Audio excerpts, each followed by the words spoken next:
guys, welcome to my channel. My name is ReadingBear and I hope you are ready for some more stories. And today, we'll take a look at some new entitled people content. If you enjoyed my content, please don't forget to subscribe to my channel and post some bear emojis in the comment. And now, let's dive right into the stories. First one is titled, I'll Park Where I Want to. I live in Michigan and we get a lot of snow. Snow that needs to be shoveled so that we can use our sidewalks and driveways. After a snowstorm that left about 9 inches on the ground, my mother decided that she would be coming over to my house for something. I knew my driveway had to get shoveled for her. As I went outside, I noticed a car parked on the street blocking my driveway. The entitled male driver, M, was waiting for his child to get out of the junior high school on the next block to give him a ride home so that the poor kid wouldn't have to slog his way home through all that snow. Insert eye roll here. And since I'm out shoveling, the kid can just use my clean sidewalk and driveway to gain access to the car. So I signaled to EM that he needs to move as this is my driveway. EM opens his newspaper and proceeds to read it, totally ignoring me. So I start shoveling. 15 minutes later, about halfway through my shoveling, I stop and try to get EM attention again by knocking on his window. EM looks at me, then goes back to his newspaper. Frustrated, I go back to shoveling. Then I got the awesome idea. I took the next shovelful of snow and, instead of throwing it over to the grass on the side of the driveway, I threw the entire load under his front windshield. EM looked up, I ignored him, and threw a second shovelful of snow under his car. EM started yelling at me, so I just shrugged my shoulders and signaled him to move his car. After some choice words, he did. My mother was able to pull into my driveway about 10 minutes later. I have absolutely no idea where EM finally parked to pick up his child. Not my monkey, not my circus. Next one is entitled Partygoer Blocks Driveway Gets to Justice. When I was younger and still living with my parents, we stayed in a town that had an annual weekend-long music festival at the local high school. It attracted about 100K people over the weekend, so you can imagine the nightmare it creates with parking. There would be a bunch of inconsiderate idiots every year, but mostly people would be fairly considerate. We would put up signs and banners on our sidewalk grass that said no parking and people would ignore it. We would deflate tires, but that would be the end of it. Usually. Until one year. We got home on the Saturday morning after taking a trip to the grocery store to someone parked in our driveway. Like right in the driveway blocking our access, you have to be dumb and blind and ignorant to not know is a driveway. We can't get in, and no one inside can get out. We also had a sign on the gate saying no parking. We stood idling in the street for about 15 minutes until I decided duck it. I called a towing company. They were there within 10 minutes as they had a unit on the corner about 2 blocks down. They hooked the car up and cleared our driveway. We stuck the tow note to the gate so the owner can find it and just about forgot about it until around midnight. We were woken up to a racket outside and someone sounding really pissed off. Me and my dad walked out to find the owner of the car and 3 to 4 other people outside kicking our postbox, trying to pull our gate off the rail and screaming obscenities when they saw us. My dad was armed, but I had pepper spray and a taser with me. One guy tried to jump the fence and my dad warned him. They were just screaming they were going to duck us up for having their car towed. My mom contacted our security company and my dad, and I stood outside. One guy managed to break out a piece of the fencing and came inside. I promptly gave him a solid spray of mace right in the face. He came swinging, so I tased him, and he went down like a sack of potatoes. Funniest was when he pissed himself. Around that time, the security arrived and an altercation between the officer and the owner of the car ensued. He was detained, the police arrived, and the guy that I maced and tased as well as the owner of the car was arrested. We pressed charges for breaking and entering, as well as assault to the guy that broke through our fence.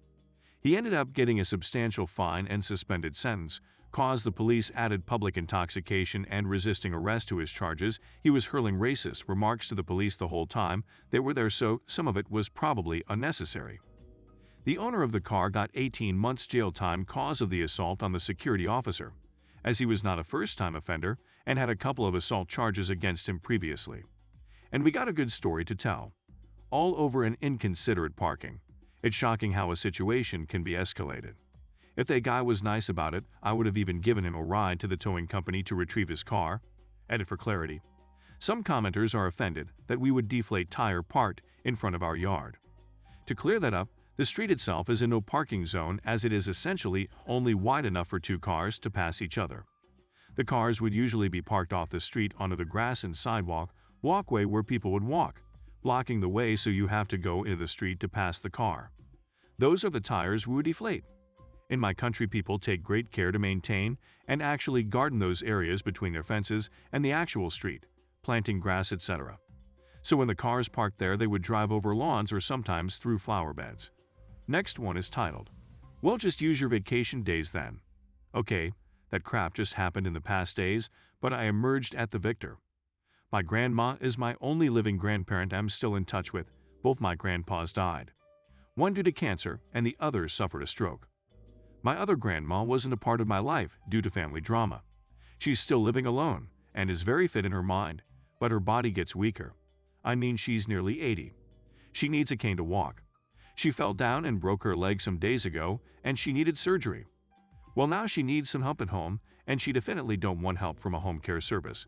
She's pretty indignant and has a strong sense of family, so help outside of the family is an option for her. My aunt, Dad's younger sister, lives in my grandma's house in her own apartment.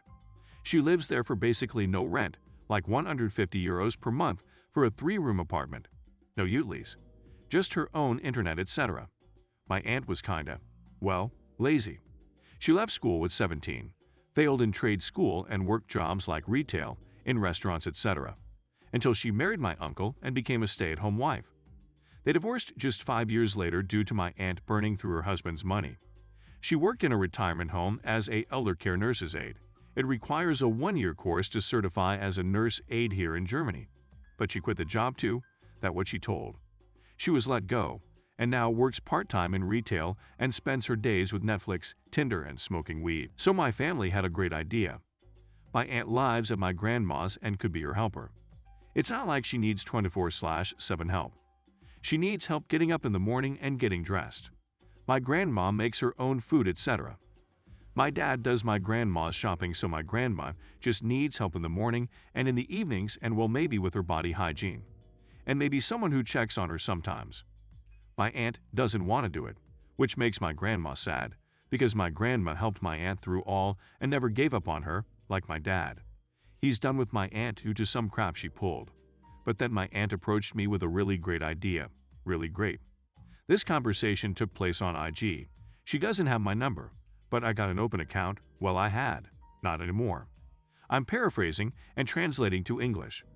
Entitled Aunt, E, hey up. Long time no see. How are you? Me? Hi, E.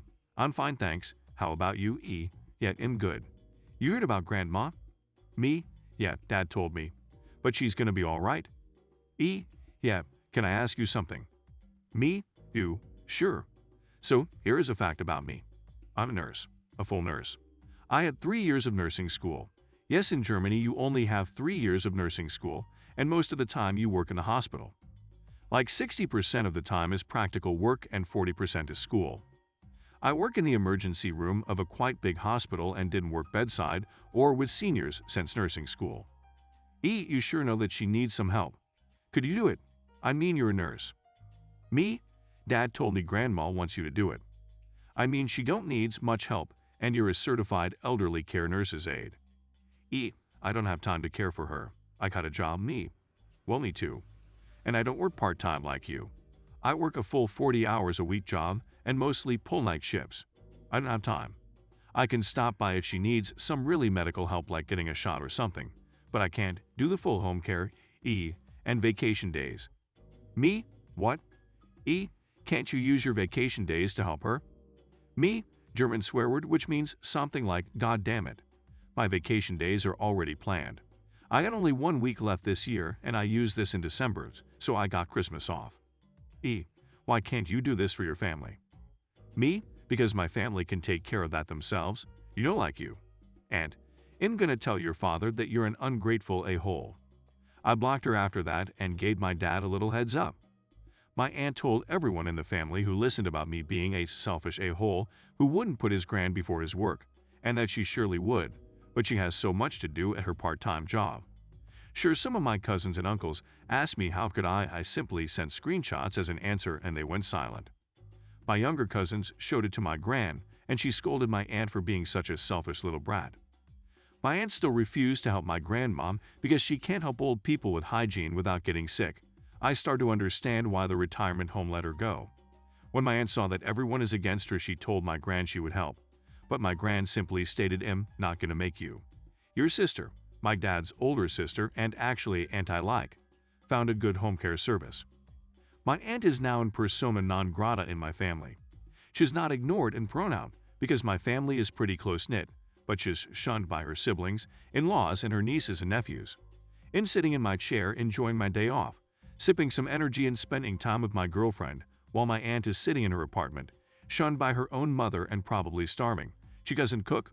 My gran still does it for her, or she orders takeout, a sweet victory. Next one is titled, Van Driver Background Info.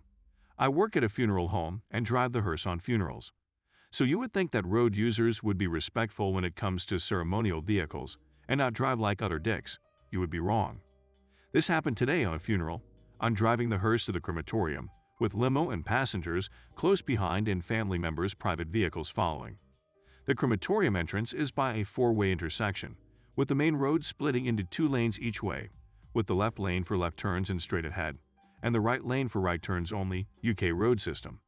Important to note that the oncoming traffic lights turn green for 10 seconds prior to my lights, to allow the oncoming traffic to turn right. So I approach the intersection on the left-hand side, with all my cars following behind me, and a big white box van rolls up on the right-hand lane. Red light turns to green, and I set off at a gentle pace, and notice the white van put his indicators on to merge left. Yep, the guy wanted to basically cut off a hearse. Here's some advice for anyone who wants to try that with me whilst I'm working. I don't own this vehicle, and this thing is insured like the Queen, and any cop or insurer would take one look at an incident report and be in my favor 100%. Not saying that to be a dick. It's just a fact. So I don't speed off or anything, but the van driver is hesitant because oncoming traffic has basically blocked his path to cut right in front of me, and I refuse to yield. Neither does my limo driver behind me. The van driver is forced to stop in the middle of the intersection and let the funeral cars pass, but then cuts in between the limo and family cars. I see this and slow right down, like under 10 mph. I hear the van driver honk his horn, and that gets him slower traffic, 5 mph. I can literally feel the laser beam of hatred coming from this disrespectful douche. Thankfully, the entrance to the creme is only 100 yards from the intersection, so I don't hold up traffic for too long, but I drag it out for as long as possible before turning in. The guy thought he could be disrespectful to a funeral to try and save a few seconds, and I made him pay back every single second. With interest, last one is titled, Racist EM Calls the Police on Herself. This story takes place less than an hour ago, and today is my birthday. That doesn't hold much relevance to the story, but this definitely made my day. My mom and dad took us to McDonald's to get my brother a Happy Meal. We ordered and everything was going fine. Then a wild EM appears. It's important that I note that in this specific drive-thru, there are 2 ordering lanes that merge into one before the windows. This lady was in the other lane. My mom went to go at the same time as the lady and luckily doesn't play on her phone while driving. Smart, unlike this EM. EM is playing on her phone with her daughter that had to be around 3 or 4 climbing all over the car. No seatbelt. Climbing everywhere. And this EM was on her phone. So my mom let her drive by, but when she got to the window, my mom rolled down her window. My Mo, watch where you're going. Stop playing on your phone. EM explodes. She yells back at my mother, calling her a witch. She goes on about how her mother was dead. No one had even said anything about her mother. Then she said that my mother was slandering her and harassing her. She said that my parents were monsters for cursing in front of me and my brothers, even though she said much worse things in front of her child, which was even younger than us. The cars behind us were going around the calamity, so the only way we could have left was if EMs had just given up and left. She had already received her food, but she wouldn't let us leave. Instead, she called the police for harassment. When she was falsely imprisoning us, I had to look this up. Here is where it gets worse. EM calls my dad the N-word. Keep in mind, this EM is white. And my dad is 0% black. He's Arabic. This woman is either very, very ignorant or just considers everyone who isn't white below her. Unfortunately for her, there were 3 black guys watching from their car, which was parked in a spot. When they heard this, they were livid. rightfully so. They stormed over, all while she was repeating the N-word and screaming IT at these guys who weren't at all affiliated with the situation. One of the guys punched her car while another one spit her in the face. She deserved it. She went on and on about how terrible we were for exposing her child to such terrible language, as if saying the N-word was totally justified and that we were the ones causing problems. Around the time that the guys left, the cops arrived. One cop went over to EM while the other one came up to my mom. My mom told the cop the story and pointed out that EM was on her phone and her child was not in a seatbelt. In fact, she wasn't even in a seat. Meanwhile, EM was screaming at the cop and stating that they could pull the camera footage to prove that she was being harassed and slandered. Ah, okay, lady. In the end, we were free to go. While we were leaving, we saw a female cop drive up to the scene. EM was going to be at the least patted down for drugs. That's how nutty she was. And she was at the least going to get some hefty fines for not only being on her phone, but also letting her child climb all around the car with no seatbelt on. That was the best sweet tea I've ever gotten from McDonald's. Thanks for listening.